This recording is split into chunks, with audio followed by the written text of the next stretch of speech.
Professor Gerard Bodeker researches and advises on international public policy on traditional, alternative and complementary medicine. An Australian whose doctoral studies were at Harvard, he is a senior faculty member in public health in the University of Oxford Medical School and adjunct professor of epidemiology in Columbia University, New York. He has been chair of the Commonwealth Working Group on traditional, complementary and alternative medicine, has done work on traditional medicine policy and medicinal plant conservation for a number of UN agencies. He is also working in Asia on refugee healthcare and traditional medicine use.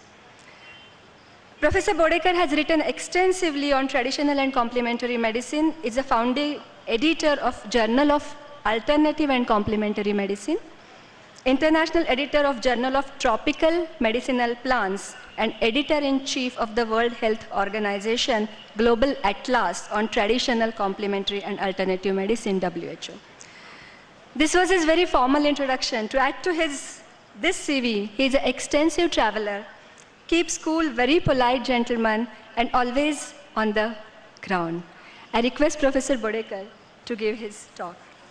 What I'd like to do and what I've been asked to do is to really give you an overview of the big issues in intellectual property and traditional medicine. Are you ready? Are you awake? Are you excited? Good, all right. So as you know, intellectual property issues are also very excitable issues. People get very worked up about them, but don't necessarily understand them.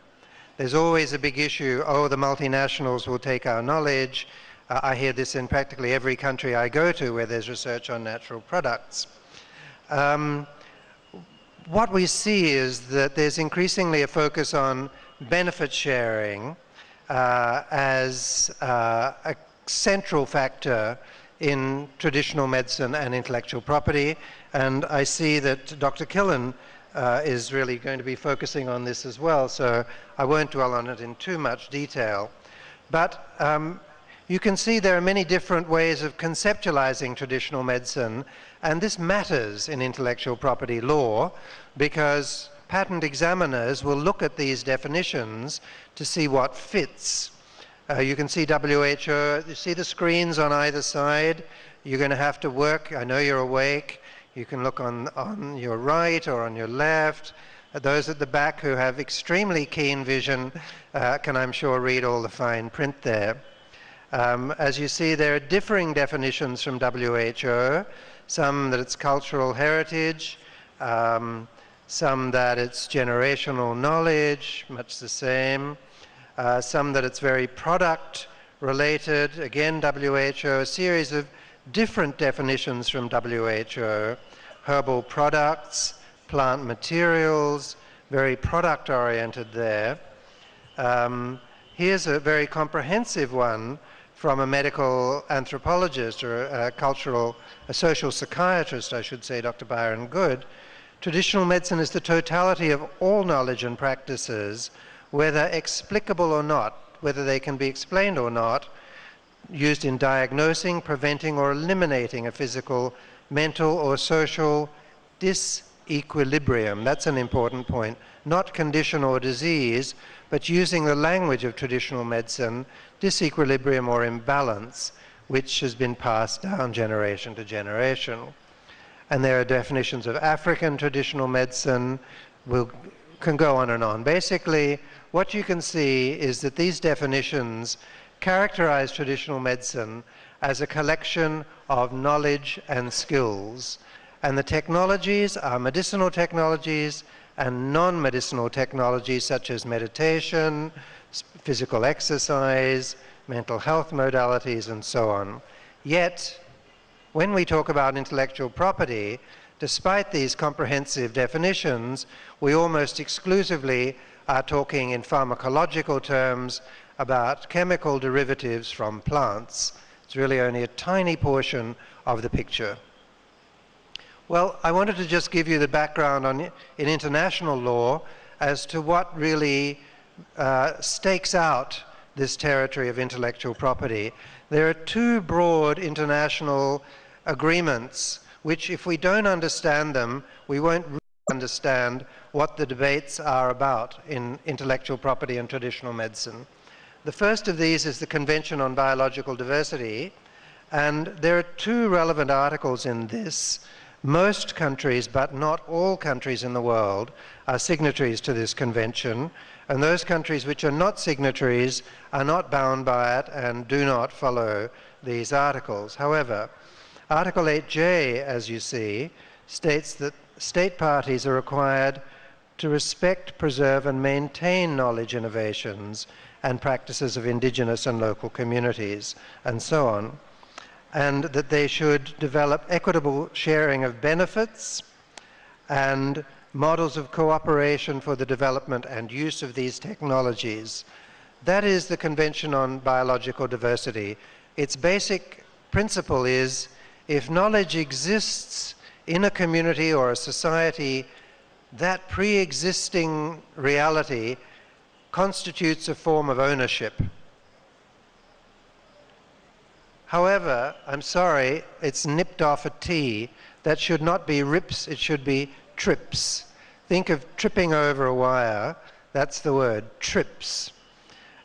Trade-related aspects of intellectual property systems. This is not light going for after lunch, but anyway, it's very important to understand.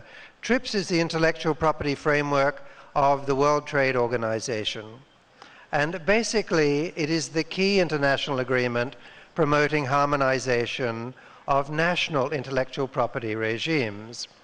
As you see, it covers 4 types of intellectual property rights: patents, geographical indicators such as champagne, such as parmesan, and so on. These are names that have come to mean products, and countries are now claiming back those names, and France is saying, sorry, champagne is a word that only we can use for wines from Champagne, and Italy is saying, sorry, parmesan is only a name that we can use for a cheese made in Parmigiano. If you use it for cheese made in South Australia, we'll sue you. That's the kind of thing covered by geographical indicators. Then there are trade secrets, and then there are trademarks. That's what TRIPS covers, those 4 areas. Well, why is this important? Let's see. TRIPS, as you see, makes no reference at all to the protection of traditional knowledge. It doesn't acknowledge or distinguish between indigenous and community-based knowledge on the one hand, and knowledge of industry on the other hand. Now, I'm sorry, this slide seems to be clipping off some of the letters on the left, so I guess it'll make it a little more lively if you're reading it. Basically, what we see is that TRIPS is CBD, the Convention on Biological Diversity, is saying if it's owned if it's in a culture historically and used, that constitutes a form of ownership. TRIPS says if it's not patented, it's not owned. 2 international covenants saying completely opposite things. Now, member nations of the World Trade Organization instructed the WTO to harmonize TRIPS and the CBD, and this has been attempted through a round of talks known as the Doha round, and those of you following this will realize that it hasn't actually progressed, that the Doha round has not really been very successful in reaching harmonization on any front. What I'd like to do is show you these 2 figures. Basically, the conventional view of intellectual property rights is that big gray circle, which is the global domain. It's not a circle, it's an ellipse. And within that big public commons is a fenced-off area, a circle, which is the private domain. There's the public domain and the private domain. And the private domain is protected by patents. That's the conventional view of intellectual property rights. However, there's a different view, which is the private-public domains in the real world. And this says that within the public domain, at the top you can see there's secret and confidential information, such as you may find in the Ayurvedic families of India. They don't pass it on, but they don't patent it either. They don't pass it out of the family, they pass it down through the family. Then there's knowledge protected according to customary law and practice, such as in Australia, where Aboriginal customary law might say that we own this, we own the land, or we own the art, or we own the medicinal knowledge, or the food knowledge, or whatever, and that constitutes our form of ownership under our law, which is a distinguishable set of jurisprudential codes.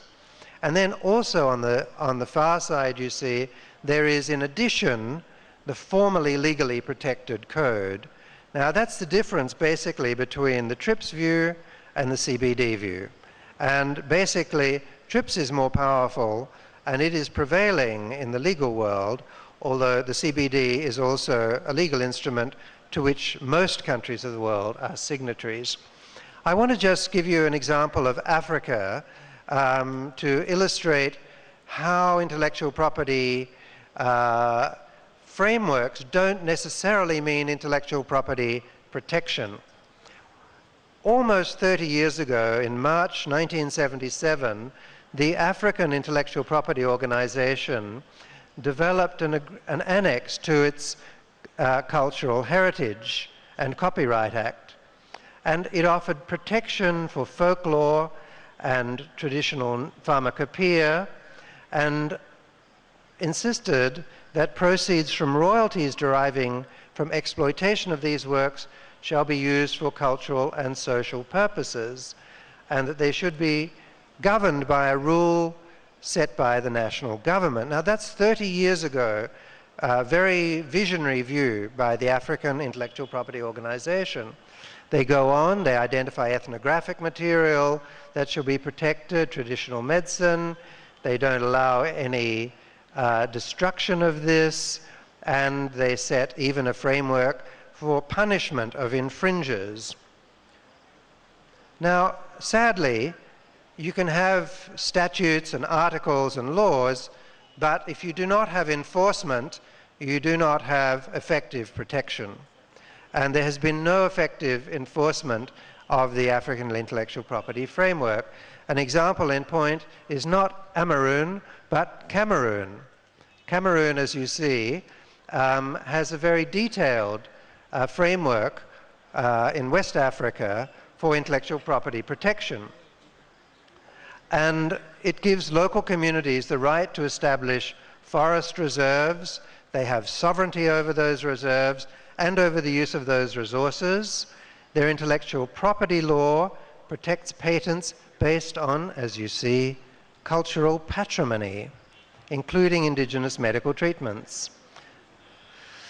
Now, Cameroon, sadly, hasn't developed its capacity to commercially exploit its own medicinal knowledge. An example is Prunus africana. This is a very tall tree in the tropical African equatorial rainforests, and its bark has important anti-cancer properties, and it's used in the treatment of benign prostatic hypertrophy. It's being taken, the bark is being stripped off the trees. Of course, if you take the bark off trees, then you take the life away from the tree. This is for the European market, not for the African market. It's a market estimated for treatment of benign prostatic hypertrophy in excess of $150 million a year. Who's benefiting? Cameroon? Sadly, a French company and a Spanish company are the beneficiaries of this. None of the profits are going back to Cameroon, who are only paid through their citizens the price of collection of the bark, which costs them the loss of a species. And here you can see the tree growing, you can see the bark being peeled off in the picture, and you can see piles and piles of that bark being ready and prepared to be sent to Europe to be extracted to treat the middle-aged enlarged prostates of Europe. A very sad story where intellectual property covenants, in the absence of enforcement, do not constitute protection. Now, there are many different models for protecting this, but I have a limited amount of time and I'm almost out of it. as I'm chairing, I can't indulge myself with going over time. But I'd like to say that some of them are the areas of certificates of origin, claiming in a legal sense with the country's law department, we own this knowledge, give us a certificate. Another is simply keeping it a secret, like Coca-Cola. Coca-Cola is a trade secret, and it's been a successful one for over 100 years. Don't patent, keep it a secret. And in India, Anil Gupta's group, Honeybee, Shristi, have developed this concept of local innovations databases, which constitute a form of prior art. They constitute an evidence base that this knowledge exists, is pre-owned. And under CBD, that constitutes protection. Sadly, under TRIPS, it does not. So basically, what I'd like to do is note that the key issue here is benefit sharing.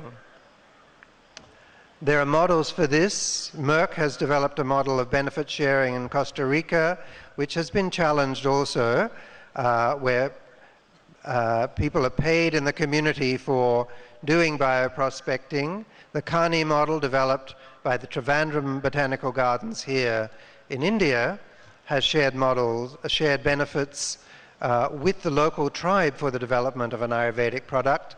But again, there have been implementation problems with this. The San people in South Africa sued the in Botswana, and Namibia, sued the South African government for a patent on one of their plants, and was subsequently written in as beneficiaries on benefit sharing agreements for an extract which would represent a very substantial market in appetite suppressants. And then another model from the Foundation for Revitalization of Local Health Traditions, whose director Darshan Shankar is up here on stage, attempts to share benefits with communities by having community-owned companies. You develop the product, you harvest it, you grow it, you harvest it, you sell it in small collectives to companies. You benefit as shareholders from this. You own every stage of the development. This is again a different model. Many interesting, innovative models developing now throughout the developing world, as you can see. In conclusion, what we can see is what is needed is information. Communities, can you hear me? Communities need information. Governments need information. International patent offices need information. And the digital library that Dr. Michalka referred to is a very good step in that direction of providing information on prior art to guide patent offices and create new categories of intellectual property protection for traditional knowledge. But information alone is not enough. Advocacy is needed to ensure that customary knowledge holders have their rights represented and indeed protected in agreements and in partnerships with companies. And then research is also needed to ensure that there is an evidence base for claims, and you can see that this is a holistic partnership.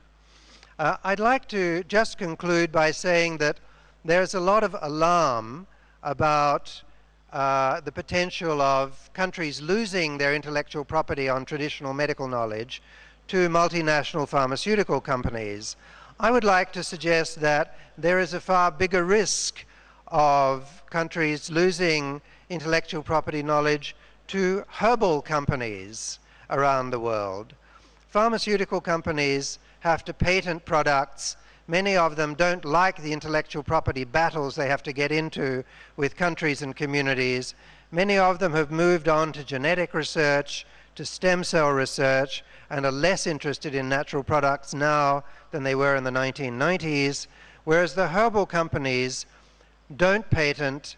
They do not have to have an evidence base they have claims and testimonials. So Kava Kava will sell this year, mangosteen juice will sell next year, something else will sell the following year, and it's fashion and fad and testimonial. And what the labels are that sell are ancient, traditional, time-tested.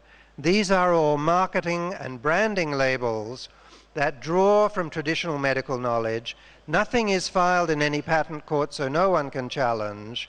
And countries and companies are free to make these claims using Indian knowledge and so on.